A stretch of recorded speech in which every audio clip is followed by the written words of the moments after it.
Okay, namaste again.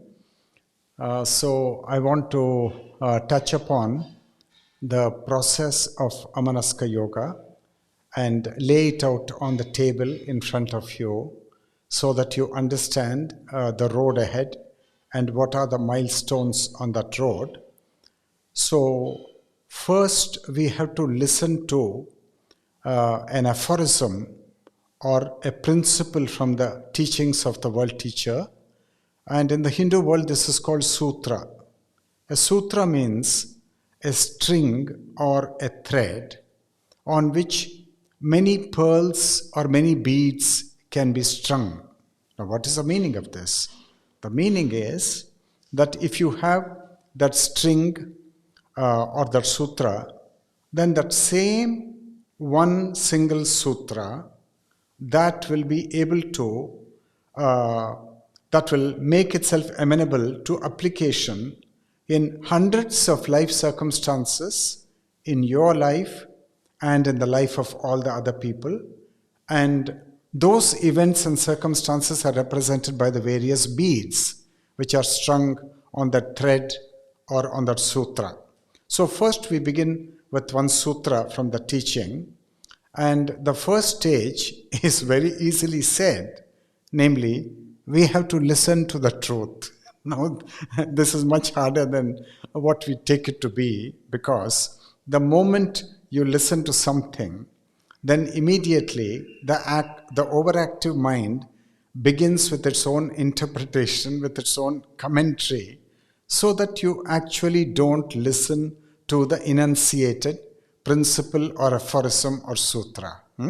So we've got to bring here more than usual attention in the process of listening, so that no distracting thought and no desire even to understand that sutra gets in the way between the sutra laid out before you and your system, which is supposed to be open to it and which is supposed to absorb it.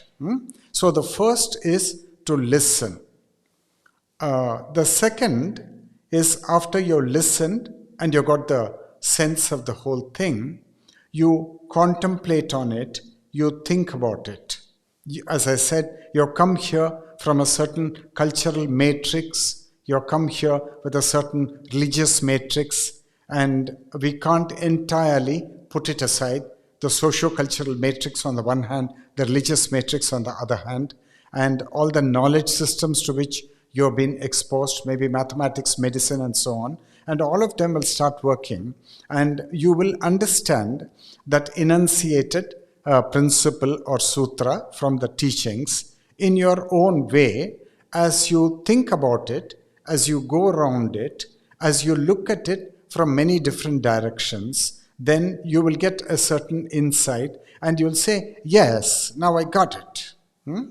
Now that's the second part of the whole process. The second part is thinking it over or contemplation. Now after that, there is a very useful third part, which unfortunately you cannot do yourself.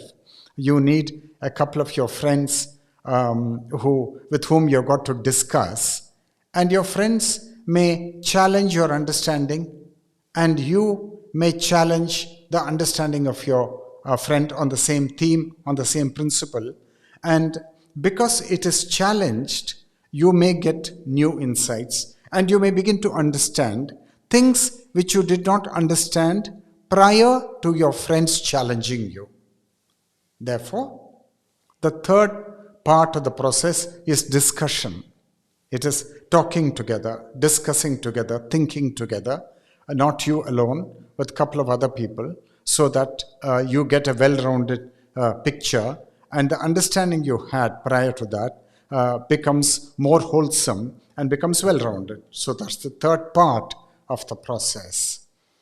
And after that, there is a fourth part where that understanding, which is very important before you go into meditation. Now you've got to enter into a meditative understanding, and we will go into that. I'm probably presenting it much before something else. But just remember that there is a fourth part in the process, and that is called dhyana or nididhyasana or meditation. And it is meditation on the principle that has been given to you. And you're not supposed to meditate on something else by the wandering mind. The wandering mind should not run away to some other thing and do some wool gathering, but it should stay riveted on the given sutra, and it should meditate on that. And then I assure you that there will be more blossoms of understanding sprouting from that ground of meditation. So the process has got 4 parts: listening attentively, then thinking it over, second part, then discussing with your friends, third part, and 4, meditating on it, which is the deeper part of understanding, which will be revealed. The blossoms of that meditation will come only in silence. So you've got to do that alone, not with friends. So that is the 4-part process. And after that, the way the online course is structured, think of a railway track. Our railway track has got a pair of rails. It's got one track running on the left, one track running on the right, and the train moves on both the tracks. Now, the left one is the whole process which I described, the Amanaska Yoga process involving the 4 parts. And the right part pertains to the 4th part which I mentioned, namely meditative understanding, or put simply, meditation on the sutra or the principle. Now, that's more easily again said than completed in a very diligent way. So we will go into it more deeply as we go along. So we'll have to share a little bit more. And therefore, what we do is we start with the left track, and then we jump or we swing to the right track and we meditate. And after we complete that meditation, we again jump to the left track and we come to exposure to the principle from the teaching, dwell on it, discuss it, and so on. Then after that, again jump to the right part of the track, which is meditation. And therefore you can say that the whole road consists of 2 parallel pathways. One is Jnana Yoga, the left side, which is the process of understanding, and the right is Dhyana Yoga, which is one of meditation. So you can also think of them as plaited together, as braided together, as spliced together, like 2 cables spliced together, interwoven together, so that it's a very unified process. The understanding and the meditation going like a double helix, the DNA double helix, something like that. They belong together and they move together, and they are incomplete if one is taken by itself and the other part is ignored. So they constitute some kind of a doublet, and we've got to go on that, jumping from the left track to the right track, and then splicing the whole thing forward.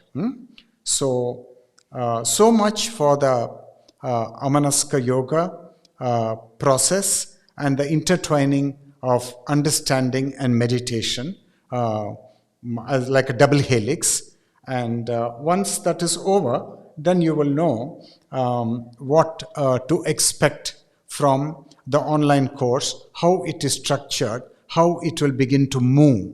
It will move on 2 tracks, and the 2 tracks are married together.